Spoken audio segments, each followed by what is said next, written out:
नमस्कार। फिर से स्वागत है आप सबका मेरे एक नवरात्रि के एक नए व्लॉग में।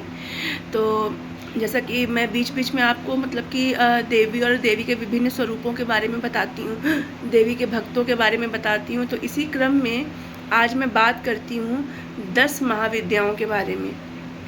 तो ऐसा कहा जाता है कि माँ काली, माँ तारा, माँ छिन्नमस्तिका, माँ भुवनेश्वरी, माँ मातंगी, माँ धूमावती, माँ बगलामुखी और माँ तारा जो है, माँ त्रिपुर सुंदरी, माँ भैरवी और माँ कमला या उन्हें कमलात्मिका भी बोलते हैं और एक राजराजेश्वरी देवी भी हैं। ये सारी देवियाँ ऐसा कहा जाता है कि 10 महाविद्याओं के अंतर्गत आती हैं। ये 10 महाविद्याएँ जो हैं वो अपने आप में पूर्ण ब्रह्म का सूचक मानी जाती हैं और ऐसा माना जाता है कि इन 10 महाविद्याओं का संबंध 10 दिशाओं से है। तो माँ के सप्तशती में कहा भी गया है कि ओम जयंती मंगलाकाली भद्रकाली कपालिनी दुर्गा क्षमा शिवा धात्री स्वाहा स्वधा नमोस्तुते।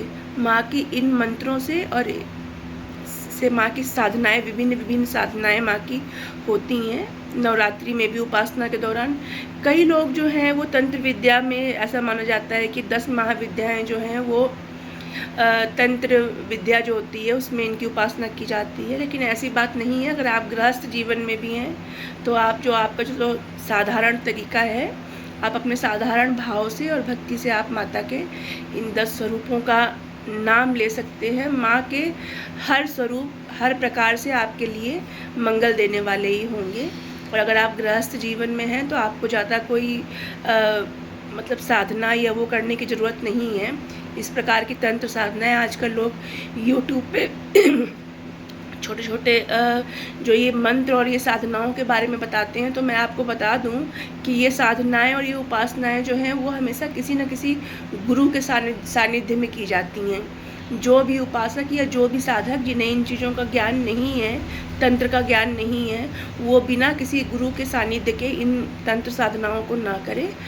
क्योंकि जो अच्छी चीज़ें जो होती हैं, जैसे कि माँ बगलामुखी हैं, माँ बगलामुखी की साधना आजकल बहुत मतलब कि लोग उपासना करते हैं। तो मैं आपको बता दूं कि माँ जो होती हैं उनके साथ में हर समय उनकी सेना भी विद्यमान रहती है। और माँ की सेना में आपको पता है कि 64 योगिनियाँ हैं। तो उनके अलग अलग मतलब कि भोग और उनके साथ साथ चलने वाले जो उनके दूत भी होते हैं वो भी अलग अलग और भिन्न भिन्न प्रकार के दूत होते हैं। तो इसलिए आप सबसे ऐसा करबद्ध मेरा निवेदन है कि जो गृहस्थ जीवन में हैं उन्हें ये यूट्यूब पे ये तंत्र साधनाएं और ये किसी की तंत्र क्रियाएं ये सुन के और उन्हें ये चीज़ें करने की बिल्कुल भी ज़रूरत नहीं है बिना किसी गुरु के सानिध्य के। आप अपने गृहस्थ जीवन में आप अपने सामान्य भाव से आप माँ की पूजा करिए, माँ की उपासना करिए।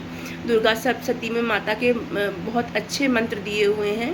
और दूसरी बात ये कि दुर्गा सप्तशती हैं, उनको जो ऋषियों द्वारा उनको जो है वो शापित किया गया है। तो आप एक बार जब दुर्गा सप्तशती की